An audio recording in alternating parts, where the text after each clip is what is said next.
Yo, what's shaking, everybody? It is me, Geoff Ketchum, here on the Orange Bloods Texas Football Channel. Welcome. If you're new to the channel, make sure you subscribe to the channel. We're like 15 away from 13,000, so I kind of want to get there. So if you're new, absolutely subscribe to the channel. Do me a solid, like the video, get notifications, ring that bell, do all of that stuff. We're basically here tonight to have a big old Texas football conversation. I will take your questions. I will talk about basically anything that you guys want to get into. The overall far-reaching focus of tonight's show, though, is basically the 2022 football team through this portion of camp. There's a lot of things to talk about. We'll go position by position. I want to talk about the freshman class that's in. Again, like I said, I will take your buy or sell questions or any questions that you have. And yeah, if you want to partake in the super chat, by all means, let's get in this thing.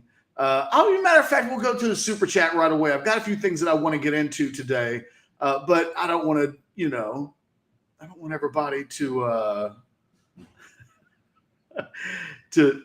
I lost my train of thought. Mainly because of the question I'm looking at from Overweight Lover, which says, you popped up like Palpatine in the Death Star. Look, hey, Overweight Lover, let me tell you what I've done as we get ready to go into tonight's OB at night. I've decided, I don't know how I'm going to make you guys be able to see this, but I've created a shirt to celebrate my failures. 85%. It's Austin. And then this most recent one of Card. I don't know if you guys are able to fully see that. I got it up on the shirt today. I thought, let's just lean into it. People are always going to bust your balls over the mistakes that you make. It's funny because if you look at the timeline on those, one of those was in 2011. By the way, Blake, were you able to see the T-shirt well enough? Did I hold it up well enough? Do I need to do that again to get the full picture in there? Okay, Blake says we got it.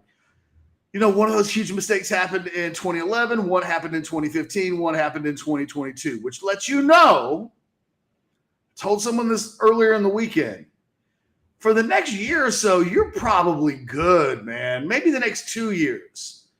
But in 4 years, when we get to, let's say another, we get to midterms in 2026 or whatever the hell's going on, buckle up.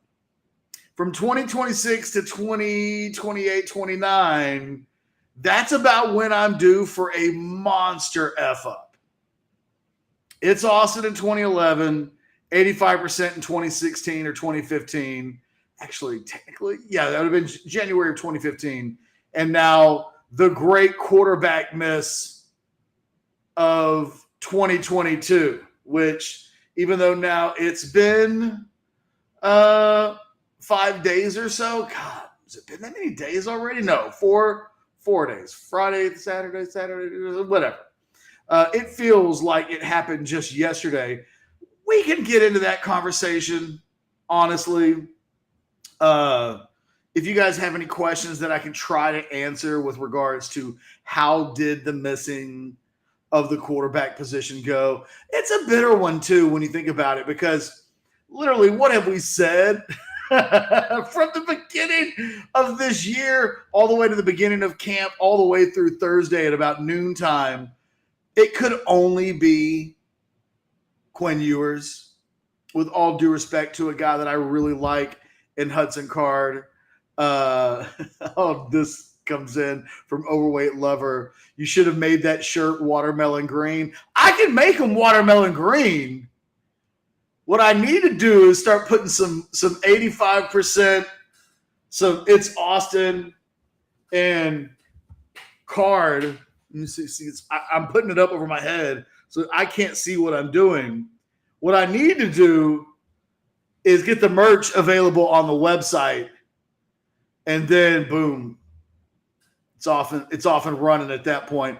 People are walking all over the state of Texas with watermelon green, 85% Card and Austin shirts. Here's the thing. If you see somebody in this shirt, That dude's an Orange Bloods lifer. He's walking around telling 11-year-old jokes. And it happens that way sometimes. We got another super chat question. This one from Zachary. It says, does Card transfer after this season and we have a quarterback battle for the backup spot between Murphy and Arch if he doesn't redshirt? Look, I think the thought has always been that Hudson Card would get his degree, enter the portal. And it's funny because when the announcement came out on Friday that Quinn Ewers had started, I started getting phone calls from coaches at other schools who were like, well, we're going to be trying to get that kid on our team last year. Someone asked me specifically if I thought Tom Herman and Hudson Card would be a perfect match or a done deal if Herman gets back into coaching. Did I think that would automatically make Hudson Card his quarterback? I don't know that. Those two have a good relationship. I think Tom Herman would love to have Hudson Card. I don't know what Hudson Card's options will look like, honestly.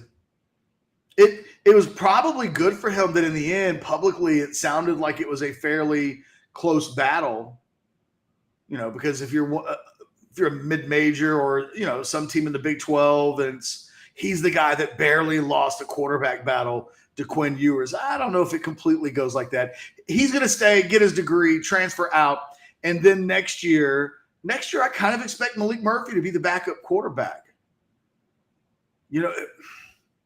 I'm not saying that Arch Manning won't play at all next year as a true freshman, right? Because he has the 4 games that he can play in to get a little bit of action without it taking away a year of eligibility. But they haven't decided yet, Arch and his dad and his entire family, whether Arch is even going to come in early in January. There's a real chance that Arch Manning wants to play basketball as a senior, wants to, for the last time in his life, be a kid for like 4 or 5 more months before this football thing really becomes a job. So there's a good chance. I don't know how to completely handicap it, because I would say, I think the Manning family wants to take a red shirt. I don't know how that's how Arch feels, but I think people around Arch are completely comfortable with a redshirt season, which is one of the reasons why Quinn Ewers being the starter is really important. The entire narrative that's existed at the quarterback position, certainly when recruiting Arch Manning, is that, hey, this thing is perfect for you, Arch. Because one of the things that Arch Manning didn't want to do and his family didn't want him to do, they didn't want him to go to a school where he was viewed as the Messiah, the chosen one, the guy who's, baby Jesus or Moses, like whatever biblical character you want to put onto that. They didn't want that. They want him to be able, as best as possible, enroll in a school, get used to a school, acclimate yourself, get yourself ready for football. They are not completely signing up for signed letter of intent, instant job. And so had Hudson Card won the job, the idea that Quinn Ewers is a 2-year and done player, I think becomes harder to sell. One of the things that we've been hearing from people with connections to Ewers on Thursday before he was announced as the starter was that him losing the job probably would set him back a year.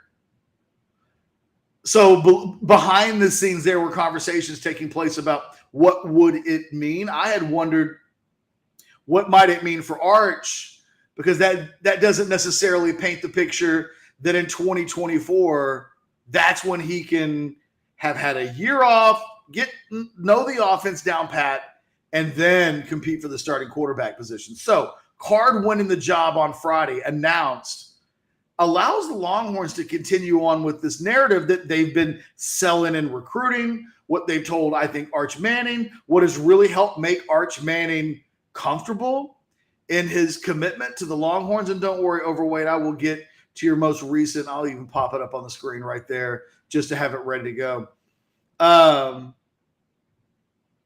This is what they want.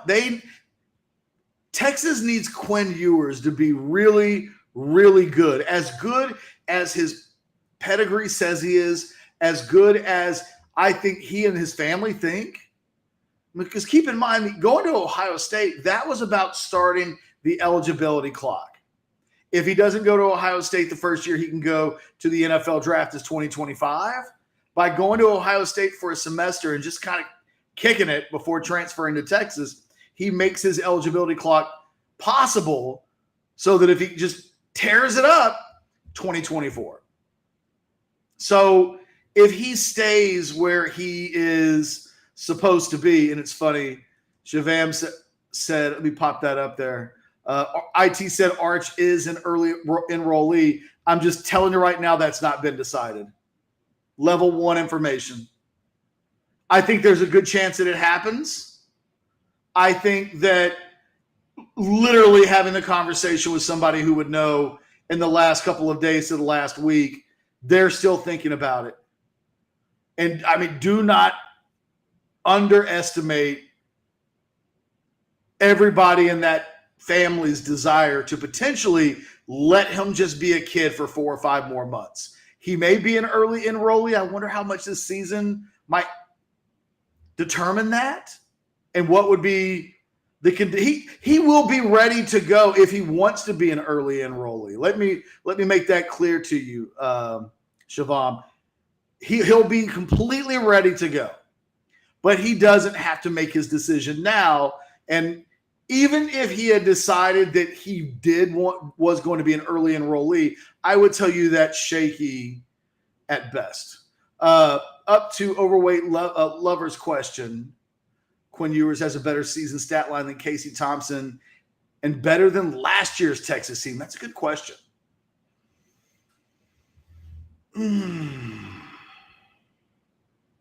I've got kind of 2 buys to this.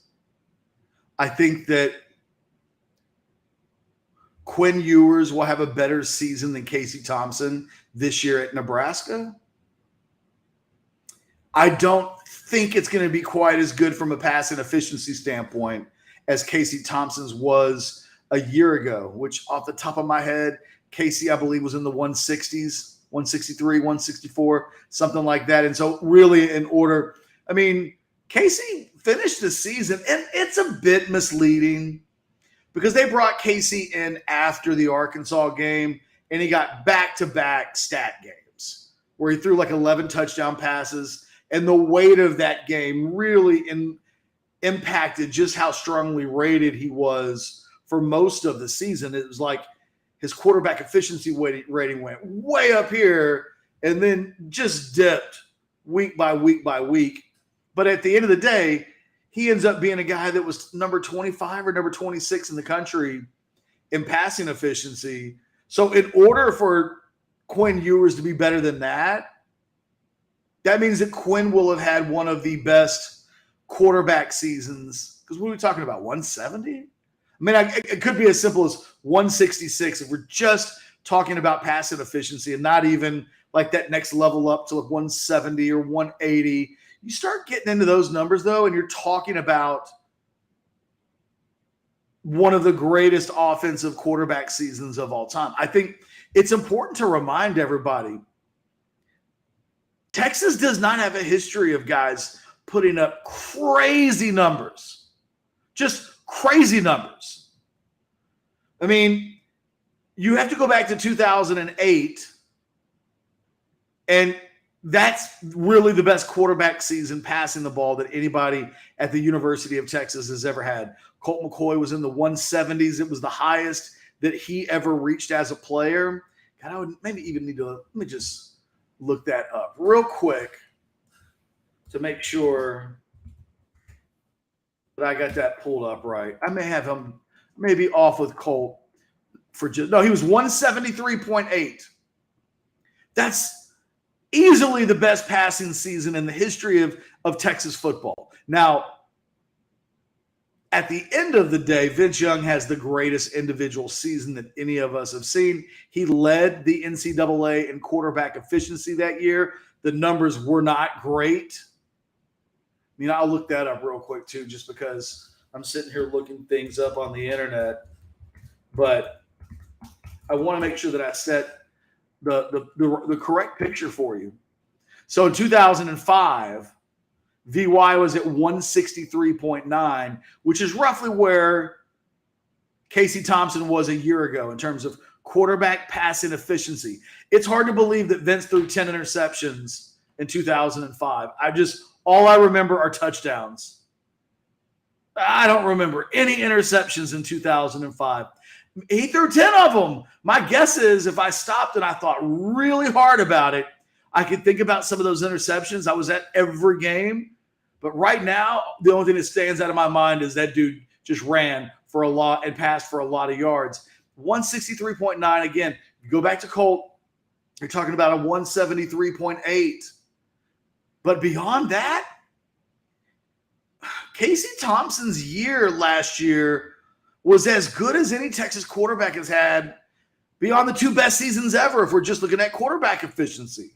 Post Colt McCoy, leaving school as a Heisman finalist with less than a 150 quarterback rating, I have to believe there cannot have been many quarterbacks in the last 13 years that were Heisman finalists with less than a 150 quarterback efficiency rating. That was not good. It was 26 points less than the one he had the year before, and was only 8 points higher than the dreadful 2007 season when he was sub 140 and threw 18 interceptions. That's a lot of words to get back to Quinn Ewers and say, in order for him to have better stats than Casey Thompson from a year ago, he has to have one of the best seasons in the history of Texas football passing the ball. And I don't think enough people think about it like that enough. What will be asked of Quinn Ewers this year to get this team to 8, 9, 10 wins, it's asking Quinn Ewers to have one of the best individual quarterback seasons as a redshirt freshman in the history of the program.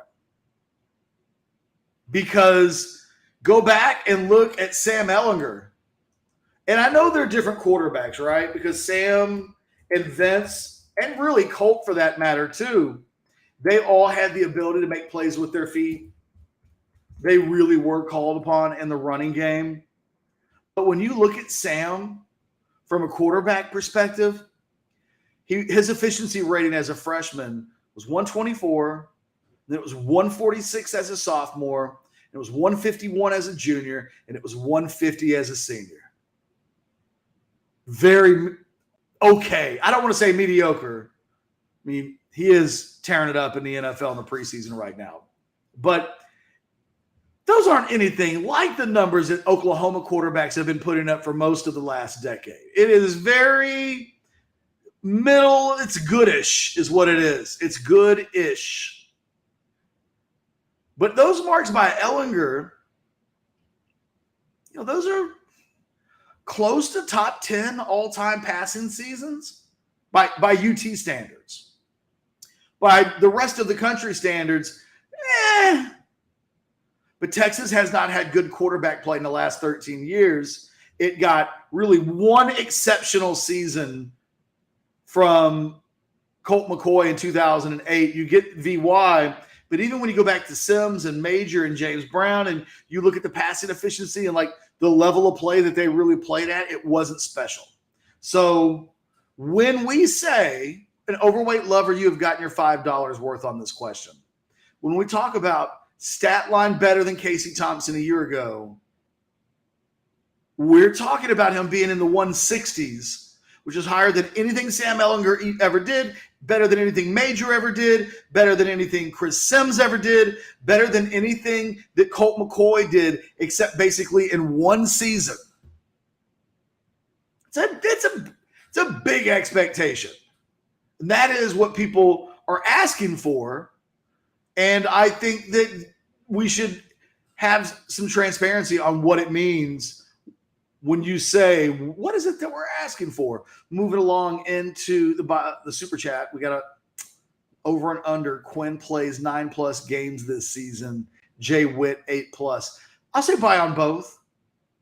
I mean, you know how this thing goes. He can take a shot in the Alabama game, and this answer can look stupid.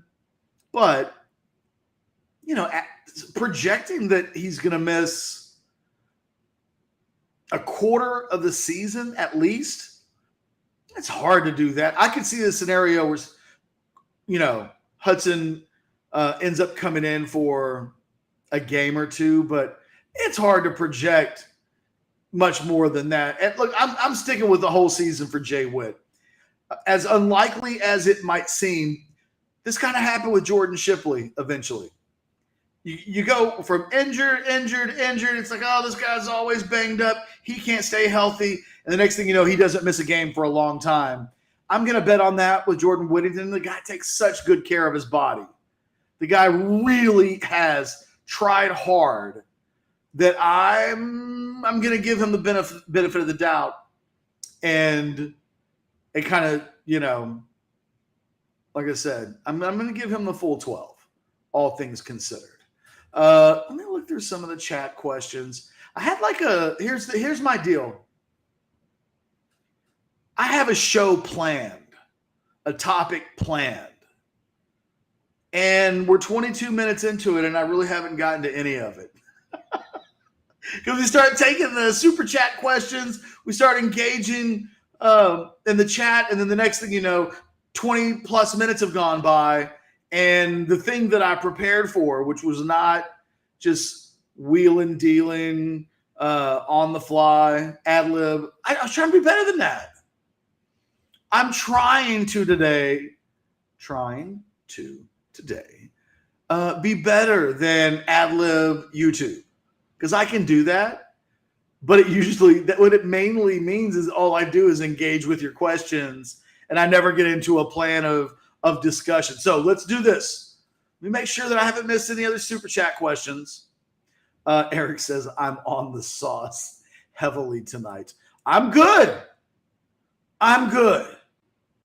And Scott, we're headed completely off the rails. It's Tuesday night. If you can't get a little off the rails on a Tuesday night, then what are we even doing? It really does need to be Tuesday night. That's what this show should be. Tuesday night off the rails, not OB at night. Tuesday night off the rails. Everybody just gets torn down. I don't really see anything else in the chat section that I've missed. So I'll begin, at least for a little while. Eric says it's Taco Tuesday. I've never done, I can hear LeBron James in my head doing the Taco Tuesday bit. Someone tell me where the Taco Tuesday thing even started, because now it just feels so mainstream that, it's been co-opted to mean everything. Someone will have the answer. Drew Percival. You know what, Drew? That's not a bad thing to mention. Longhorns lose somebody today in the portal. Jalen Garth. Drew says, considered a high 4-star? No, not so much considered a high 4-star. Jalen Garth, when he came in a couple of years ago as an offensive lineman prospect, was a high 3-star prospect in the Rivals rankings. I would have to go back and look, which isn't, it's me clicking a few internet clicks, which is what I'm literally doing right now. It's not manual labor. I'm going to go back and look to see where I had him rated. I was not a big Jalen Garth fan when he came out of high school. The fact that I liked him before he got hurt. And then when he got hurt, it was a little bit of damaged goods for me. Looks like I had him as a low 4-star, the number 41 prospect in the state.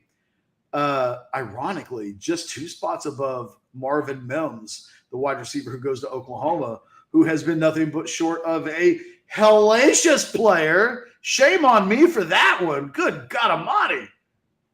But the offensive lineman I'm looking at, Logan Parr, who's still on the Texas roster, he was in the high 3-star range in that same category. You know, the problem with Jalen Garth, and if you will, guys, let me go on a little bit, an unplanned tangent of sorts. Scott says, Geoff has on an 85% Austin shirt. I do. Hold on. I'll hold it up for you guys again. Had this bad boy made on Saturday in anticipation of the show. Can you see that? 85%. It's Austin.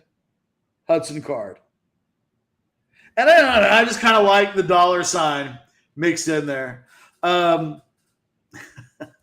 Of all the people in the world that I know would appreciate that, Scott Brown absolutely does.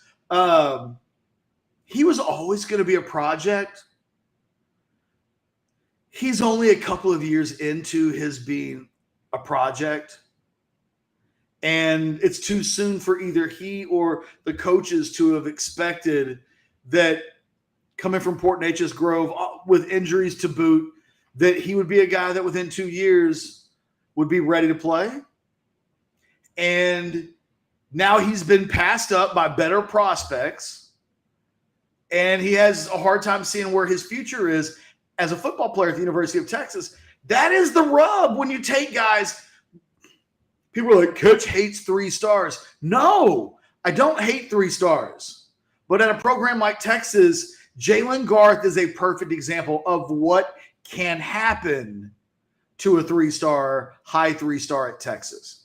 It doesn't mean that Jalen Garth isn't a good college football prospect. It doesn't mean that Jalen Garth won't go someplace else, transfer into the portal, and be a good football prospect. It just means that when Jalen Garth from the 2020 recruiting class shows up and is a project coming off of an injury, that it's probably 2023 or 2024 before that guy's, assuming he can make it, that's usually about the time that he makes it.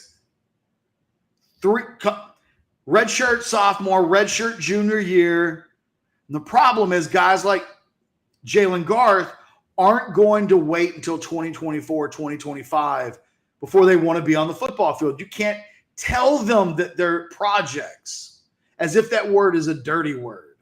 You know, all that it means is it should take a little more time for you to hit your zenith than maybe a higher rated guy. But it's not the F word. It's not saying that a guy sucks. It's saying that realistically this guy needs some time. And in the world of college football, and Eric, I'll get to you in just a second. In the world of college football in 2022, guys don't get time. So, you know, best wishes to Jalen Garth. That he's gone at this point opens up a spot for the Longhorns, and it cuts a little bit of a dead weight because at this point Jalen Garth was not making an impact. No, this does not impact the roster for 2022. That's done. What the departure of Jalen Garth does is open up.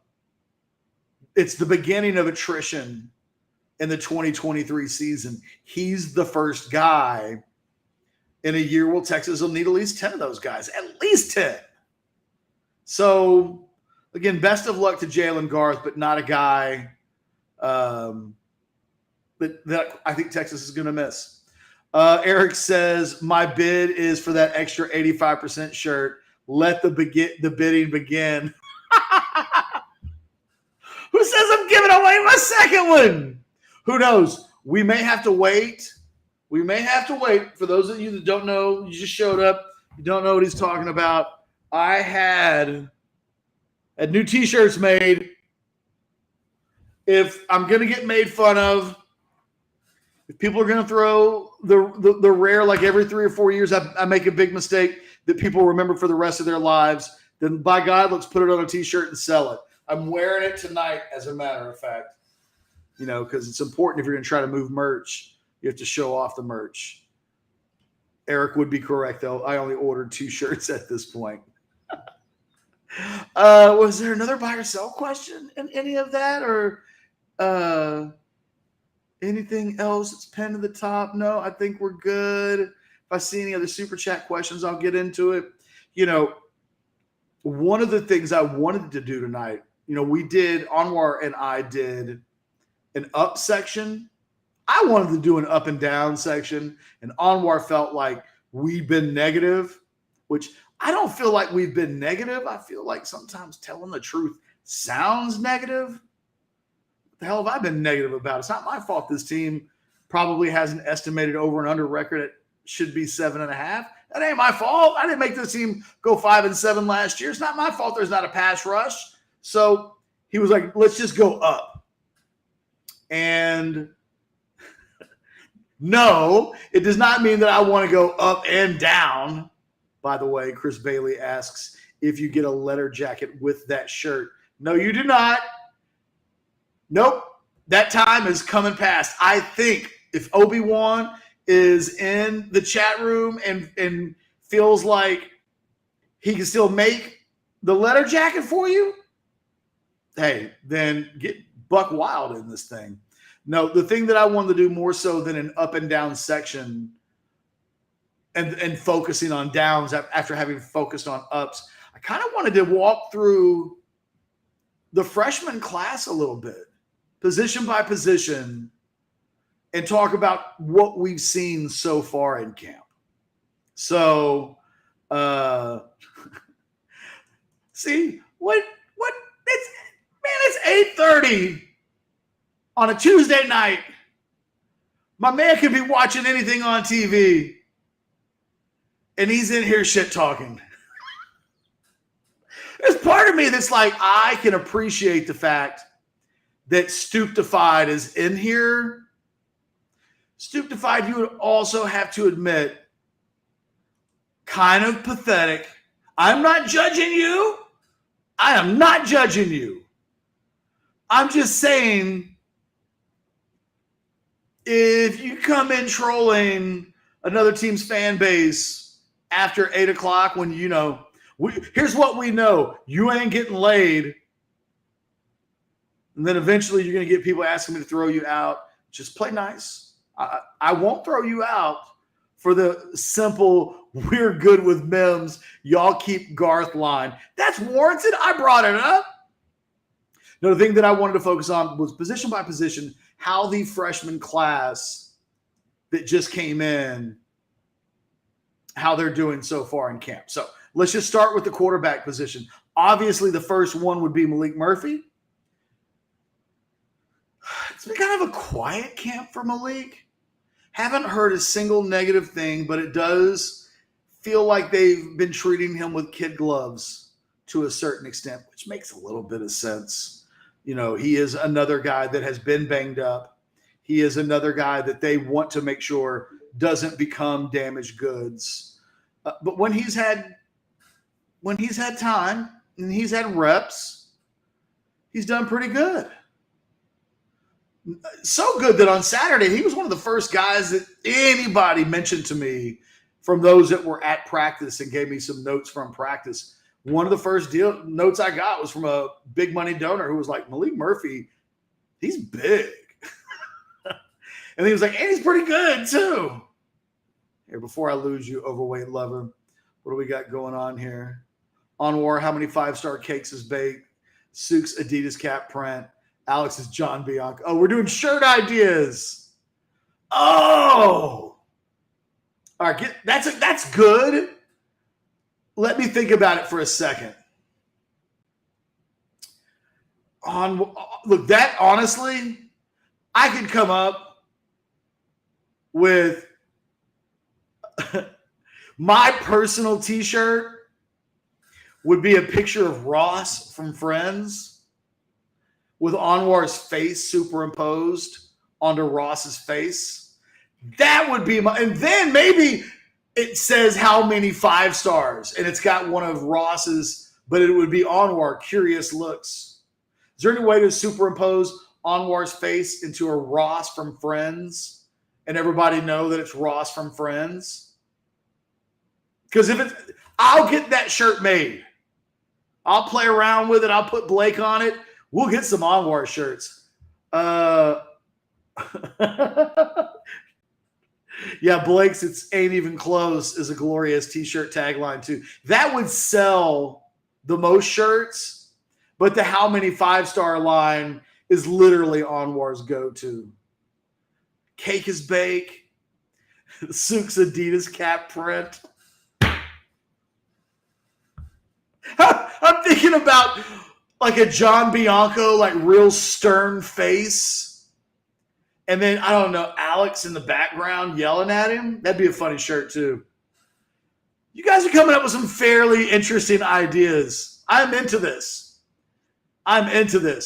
Roberto's like, it's Austin. Dude, that's what I'm saying. I got that covered tonight. You see that? It starts with 85%. Then it references it's Austin. Then it references, well, that whole Hudson Card thing from a few days ago. Let's see. Let's go to the running back position, which Jaden Blue was a guy that we mentioned actually today on the video as a guy that was up. Jaden Blue's been better than I would have guessed. Considering that guy came in, like Quinn Ewers, having not played his senior year. So, he's already had what amounts to a redshirt season, if you will. For him to come in and start moving up the depth chart, I think we see Jaden Blue play in the opener against La Monroe. I don't know when. I mean, we know that the running back position. How about this? Third quarter, Jaden Blue comes on the field and gets a carry or two.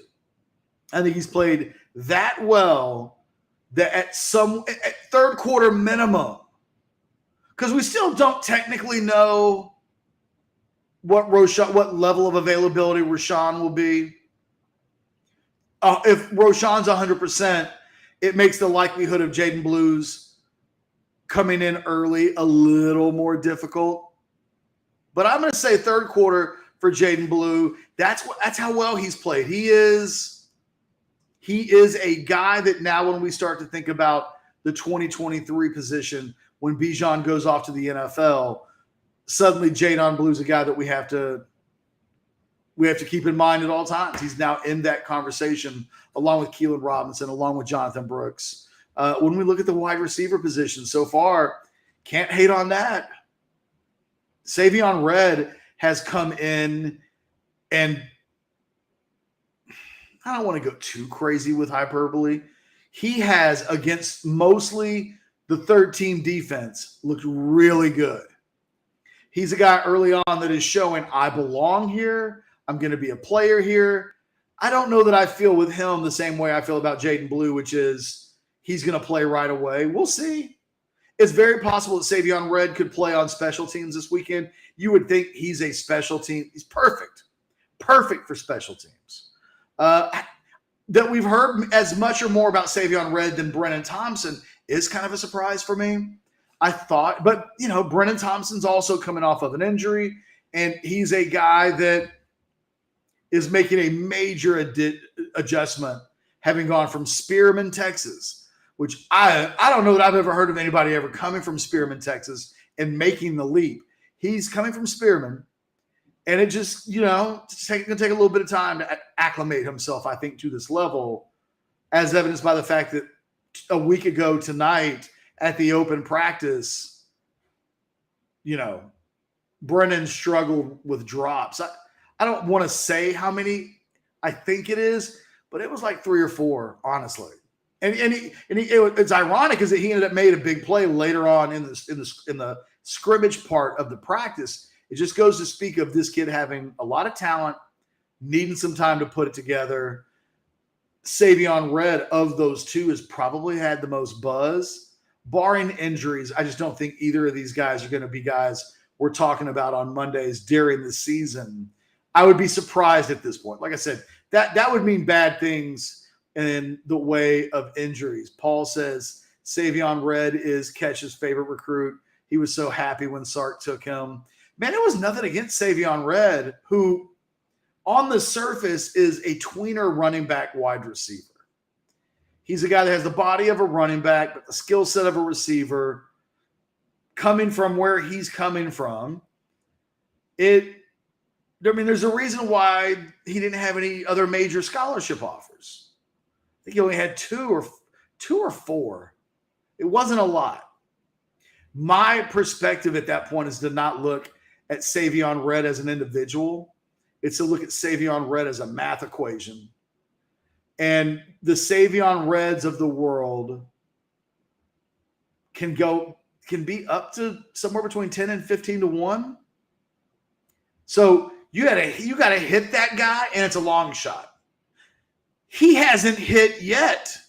Like I said, I'm not going Cocoa for Cuckoo Puffs or Cuckoo for Cocoa Puffs for Savion yet. It's good to hear that he's doing pretty well. But, again, I don't have anything. I want all of these kids to live the dream. I hope Savion Red turns into a monster, and then people will see, Coach, you said Texas shouldn't take guys like that, and here it is, he panned out. It's possible to hit. That is not what my data would tell you. My data would simply say to you, they're longer shots than ever, or longer shots than most with regards to why a guy isn't panning out or why he is. Overweight Lover says, was it ever said why O'Mary was held out? I think they're just trying to take care of his body. They rushed him back last year, and it cost them dearly. This year, they may be erring on the side of caution. They don't want him going every single day and then putting a lot of real wear and tear on that body before the season starts. The biggest thing that has to happen for Troy O'Mary in 2022 is he has to make it through 12 games, not getting injured. The best way you can do that is occasionally hold him out and let his body rest and realize, there's a longer plan. Because if that kid gets hurt again this year, you really, I think, start to worry if you're going to lose him. And so by all means, they've got to do whatever they have to make sure that guy's healthy whenever he can be. Another question on the board. Hey, Ketch, I'm looking at the season in 3 parts. The first 4 games, the next 4, and then the next 4. What does Texas need to do in those 3 4-game stretches? Okay, that's a really good question, Michael. My edith on this season in general is that what I'm looking for is Texas to be better in October than they were in September, better in November than they were in October, and better in December and January than they were in November.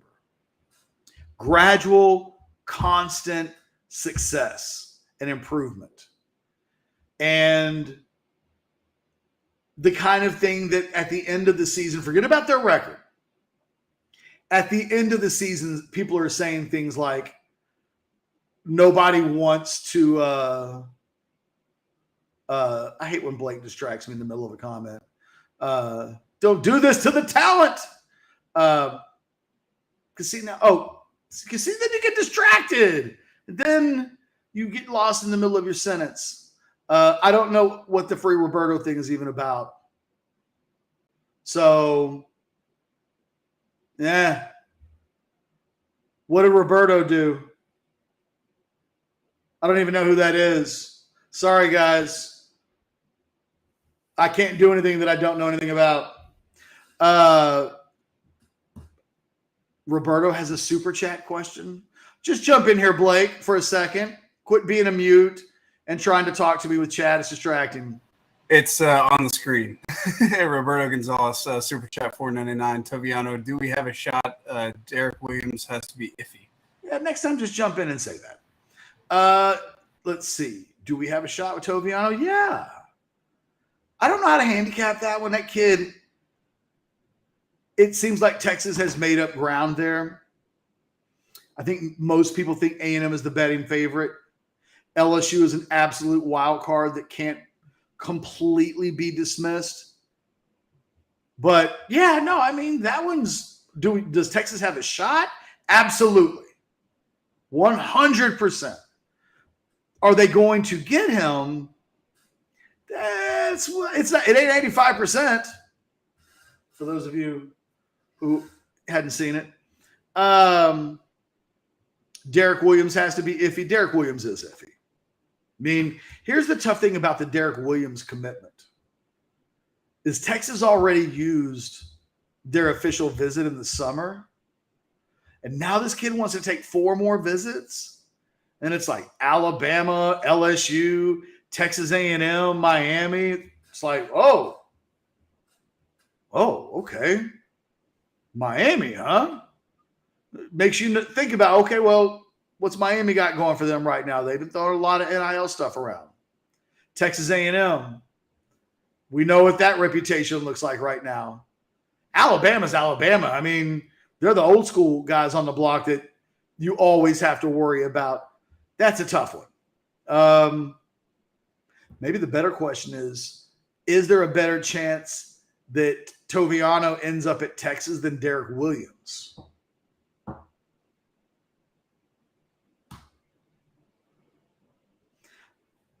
I'll sell that. But man, I made that question up. That is a great question. I might need to, someone go ask Sukamel that. I'm curious to see how he would answer that question. Because ultimately it comes down to what percentage do I think Derek Williams is going to state with his commitment. I don't even fully know how to handicap that, but if I arbitrarily just said 50-50, do I think Texas has a better than 50% chance of getting Toviano? No. So it's rare that I think I find these questions that flat out stump me. That one was one that kind of flat out stumped me. Sorry, Ricardo, that I missed your question. I thought for some reason you were been thrown into jail. Like the OU guy it was being alleged that he needed to be thrown into the jail. I thought you were saying maybe somebody needed to be released from jail.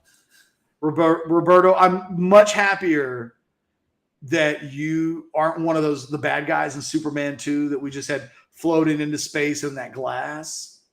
I'm much happier that we just took your money than this idea that you are in jail somehow. Someone asks, where did I see it? Did Williams decommit? Derek Williams is not decommitted, Ed. And he's saying he is definitely committed. But he is definitely also committed to taking 4 official visits before this year is out. And it's the 4 that I mentioned, A&M, LSU. The LSU one is always ominous. It never felt like LSU was a major factor before he made his decision. And now it's like, oh yeah, I'm going to try to take an official visit to LSU. That is always going to be a question mark. Texas A&M is its own jungle battle there. And Miami is an interesting wild card because Miami is having a really good recruiting class. And a lot of people are wondering, why is Miami having a really good recruiting class? And it might be because they have their own version of NIL things going on that have really turned prospects on. There are no accidents in recruiting. Always remember that. Going back, sorry, I will come back to you, people of the chat. No, you know what you can do for me? At this exact moment, like the damn video. Look, don't make me go over. Here's what I'm going to do now. I'm going to our channel on YouTube, wherever my keyboard is right in front of me. I'm going to pull up the video, and I'm going to check and see how many people. 65 of you have liked the video. That's not good. I'm in here, time away from the kids, answering your questions. You guys can't give me more than 65 likes. Come on. And maybe subscribe to the channel. Here's the thing. We're at 12,985 subscribers. There have to be 15 of you that can give me a pity subscription now, so that number is at 13,000 by the end of this show, so I don't go completely on tilt. I tell you what, If we get to 13,000 in the show, the t-shirt's in play. T-shirt's in play. If you want the Geoff Ketchum 85% Austin/card t-shirt, if you want to get in on that, you have to give this the channel a subscription. And yes, give us a like. We're up to 96. I do appreciate that. Those of you that have already subscribed to the channel, don't unsubscribe and then resubscribe. Just stay subscribed. I'm just trying to get us over that 13,000 hump so then I can start focusing on 14,000. Let me go back. By the way, thank you to the person who just subscribed. So I was talking about guys in this. Now everybody wants the shirt. I can tell who just got into the chat because the t-shirt was like, is a thing again. I went through quarterback, I went through running back, I went through wide receiver. There really aren't any tight ends. If we're talking about the offensive linemen, true freshmen, how they're doing, I think that Cole Hudson, Kelvin Banks, Cameron Williams, Devin Campbell, those dudes have been lights out. That's more than you could realistically hope for early on. I mean, first couple of weeks of freshman camp, wildly more than you could hope for. That Nato and Malik have also been taking some reps with the twos. Denver, I'll get to your question in just a second, or your comment/question. It's more of a comment than anything else, but I saw someone, Scott Brown says, thank you, Scott, for trying to help me make some cash. I appreciate that. When you look at this offensive line and what it absolutely needed in order for this to work, you needed that sentence of Hudson, Banks, Williams, and Campbell have all been excellent so far in camp. It's probably one of the top 3 or 4 stories in camp is that the freshmen did come ready to play, and more than coming ready to play, they're physically ready to play. What it may give that group cannot be underestimated.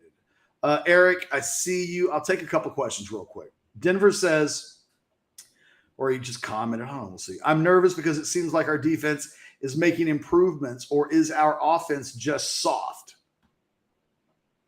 Or at least our O-line is soft.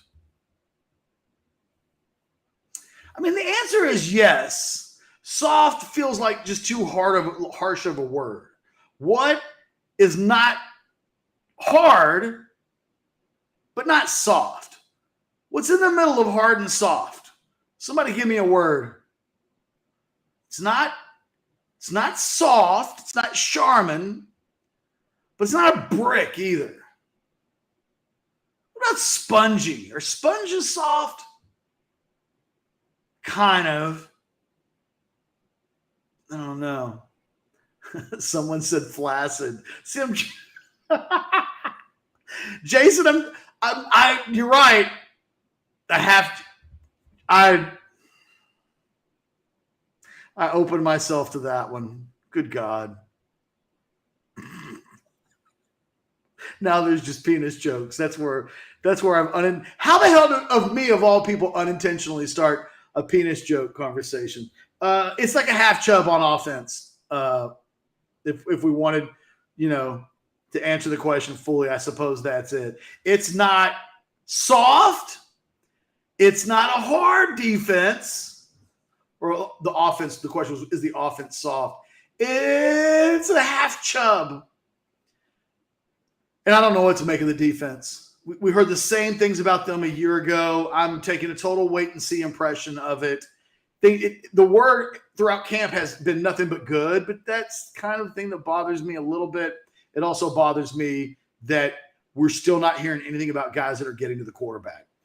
Eric asks in the super chat, have they been lights out, or was our talent and depth on campus that bad? Yes.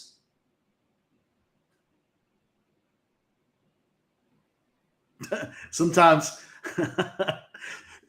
Eric, I wish there was more to throw and add into that, but sometimes it's a yes or no question, and the answer is just yes, yes.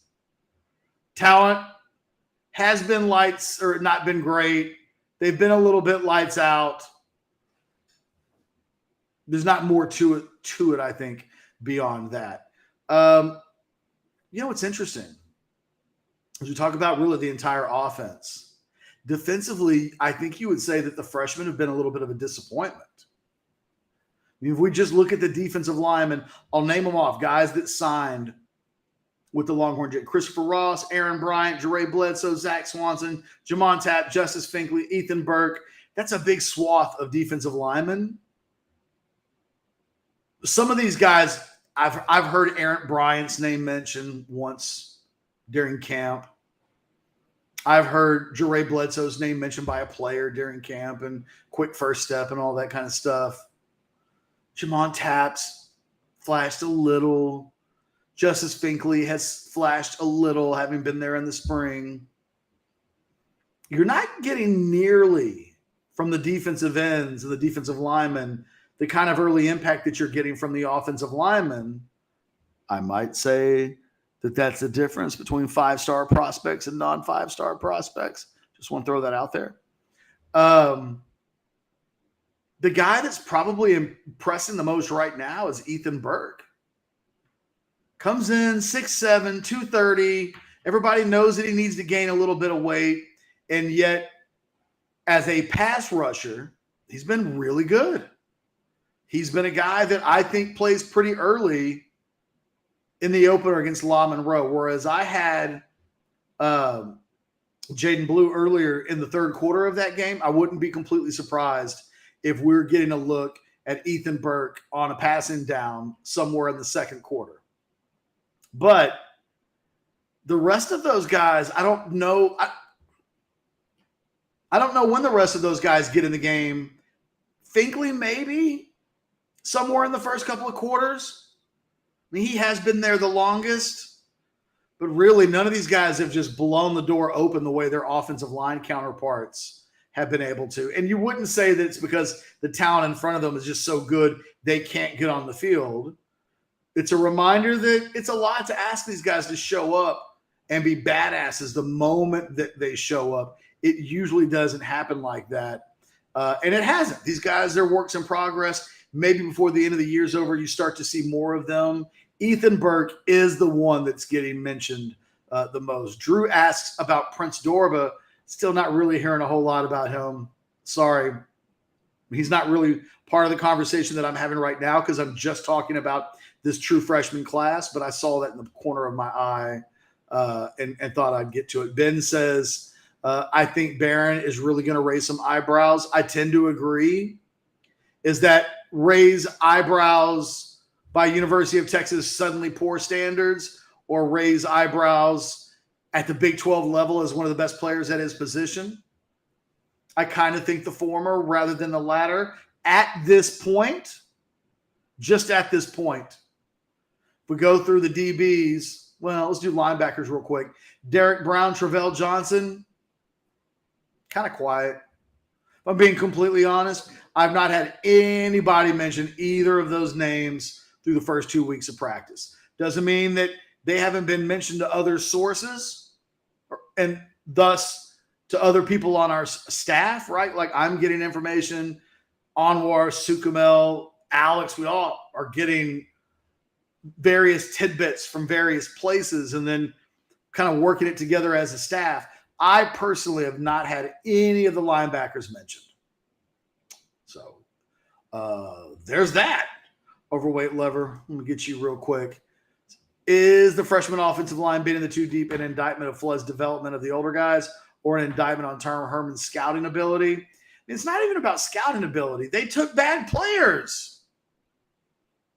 The level of recruiting that Kyle Flood has put together in the last year or two, Herb Hand was incapable of that. So you ended up with guys who were 3 or 4 year projects or being forced to play earlier than they're supposed to. You know, Jake Majors is a perfect example. Jake Majors is what, a third-year sophomore? He shouldn't have even played by now. Jake Majors should be a guy that just now they're asking to play reps. But when you got good players, you just play anybody that's available. That's what Texas has done. That second-team offensive line, it's funny. If we go back to last week, let me give you a thought on the second-team offensive line. On Thursday, when we were talking to our sources about the quarterback position, everybody agreed two things were bad. Number one, if you were playing second team on the offensive line in the scrimmage, wasn't going to work out. Everybody there was like, the scrimmage is over, and he already knows who he wants to start. And at the time, the thought process that with the people we were talking about was that this would be where Quinn Ewers was stationed on Saturday. Ain't no way he could win the job, because Sark says on Thursday he has an idea of who he wants to start, but he wants to see a little bit more competition. The thought process is you ain't getting the kind of competition you need if you're behind that second-team offensive line, which just speaks to how good the first-team offensive line is playing at, that it at least gives the other quarterback, any of the quarterbacks playing there, a chance. Now, the other thing that everybody kind of agrees with the quarterbacks is not so sure that the guy not playing against Alabama is not in the best position. You almost have to survive that when it's all said and done. Paul says 100% catch. Love Jake, but he should have sat and learned. Not his fault. He was the best we had, though. No, exactly. If you're Jake, all you want to do is play. But look, if we look at that best offensive line that Texas has ever had, if we go back to the 2005-2006 season, I say 2005 because it has Jonathan Scott on that offensive line. Jonathan Scott was an All-American in 2005. He redshirted. If we go to the other players that were on that 2005 team that basically played through 2006, Casey Studdard redshirted. Lyle Sinline redshirted. And both of those guys didn't become badass mamma jammas until about year 3. Really year 4. I mean, I'll buy the second half of the 2004 season, but those were players that needed time to develop. Even Justin Blaylock redshirted. And he was really good when he came in as a true freshman, but they wanted to make sure those guys got red shirts. We've seen just way too often guys that are really 2 or 3 year projects forced into a position where they've had to play early, and I think it stunted their growth to a certain extent. Let me see what this question is. Catch, do you give us better odds at beating OU this year than last year because we were really a good young team, but OU lost a lot of key players under a new coach? I think so. I mean, it's not apples to apples.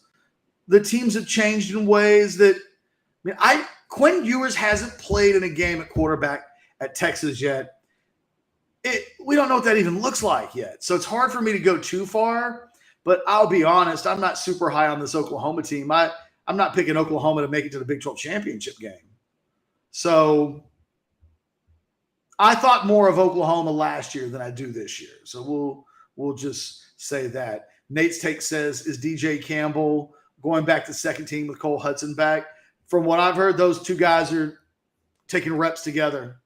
And I think that is, if you're talking about position battles waged until maybe even the week of the game, I think the DJ Campbell, Cole Hudson battle, I think both of those guys are going to play in the opener. I think they're really excited about both. Hold on. We got like a porn site. There we go. Adult. Sorry, guys. Those of you that really wanted to be spammed in the chat by the adult, I should have clicked on that and just seen where it took us so we could have like put it up on the computer screen. I think both of those guys are going to play. I think eventually DJ Campbell takes hold of that position.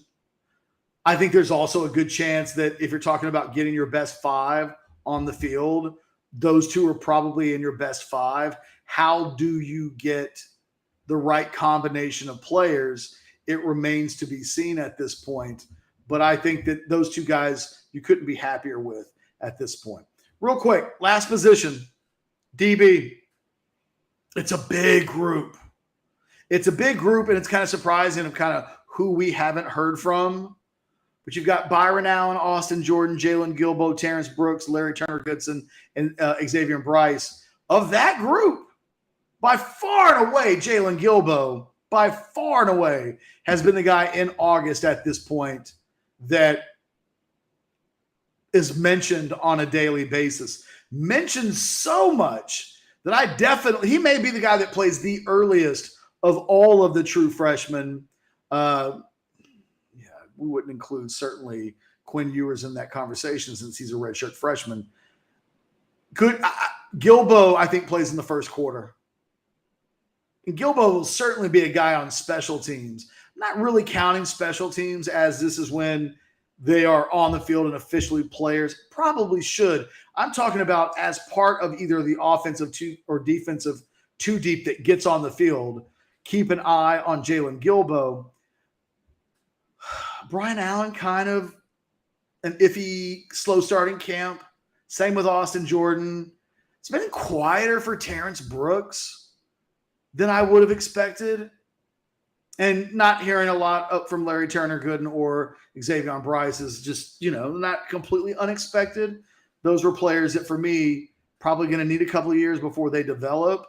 If we were talking about all the freshmen in the program right now, the two that might have been underrated the most, it definitely feels like Gilbo should have been ranked higher than he was, which was 147 nationally. Rivals had him number 22 in the state. I mean, I got to admit, I had him ranked a little bit higher than that, but it feels like Gilbo at this point. At one point, Gilbo was rated as a national 100 guy. He should have stayed there. He's like a national top 75 guy. If he can just keep it together, that guy plays on Sundays. The other guy, Savion Red, I think, considering he was ranked as a low 3-star, I mean, you'd have to say 2.5 weeks into camp that Savion Red, would fall into the category of one of the most, early on, underranked kids in this class based on what we've seen through the first 2.5 weeks of camp. We've been going for a little bit, like an hour or so. You guys got any other last remaining questions? Hit me now. I'll do some rapid fire questions and comments, and then we'll go from there. Fresh Prince says, Ketchum Brace, the red hype. Kid is a dog. Multiple players comparing him to Deebo Samuel is not spiked Kool-Aid. It might be. I mean, you always have to take comments coming from players about other players with a little bit of, caution. I don't know how much Savion Red plays this season. Now, if there are further injuries, the answer is absolutely. If this group stays healthy, they didn't rotate receivers a lot last year. I don't know how much they're going to rotate receivers this year. I don't know that we're talking about a guy that's going to catch even 20 passes this season. Ben says, Jalen Ford, MIP on defense, most improved player? Maybe. I'll be honest, I'm a little bearish on Jalen Ford. Need to see it in the game. Simple as that. Need to see it in the game. What he's done against this Texas offense in camp, need to see it in the game. Feel that way about all the linebackers. After the defense from a year ago, I need to see these guys stop offenses, not miss tackles, not run themselves out of plays, show some thirst to actually make a big play. That's where I'm at on the defense. David says, I'm just putting him up there without even having read it. I recall seeing Jalen Gilbo cover some of the best in-state receivers in 7-on-7 this year being last year. He did say that last year. His recruiter ranking probably should have been a little bit higher. He is perfectly suited for the nickel. David? Can't say it any better than that. Shavam says, Alfred Collins needs to have a breakout year. You're damn right he does. Also sounds like he needs to be consistent more day in and day out in practice. I'm amazed that that guy constantly seems to be going from the ones to the twos to the ones to the twos. He just can't seem to lock in with the ones and stay with the ones. All right. Time for a final question. I'll look and see. Oh. Here we go. Mike Torres with the Tucker Dorsey will be our defensive MVP this year. Wow. Mike, I don't even know the proper way to respond to that other than to say bold. Bold. I don't know that I would agree, but bold. Defensive MVP for me this year. I'm gonna stay with where I was a year ago. DeMarvion Overshown. I am not selling my stock in that kid. I've had him as a real all Big 12 level player going into the last season. It didn't happen. I'll take Demo for defensive MVP, leading the team in sacks and created turnovers. That is my called shot. Guys, I'm tired now. It's late. I'm not quite like Anwar, who by 9 o'clock on Wednesday nights really seems to be ripping and roaring. I'm good. I'm good. Do me a solid. Like the video. What did we get up to? Last time I checked. All right, we're at 117. Do the thing where you like the video. You hung out. Come on, you can give us a like. And by all means, we're 13 away in terms of subscribers before we're at the 13,000 mark.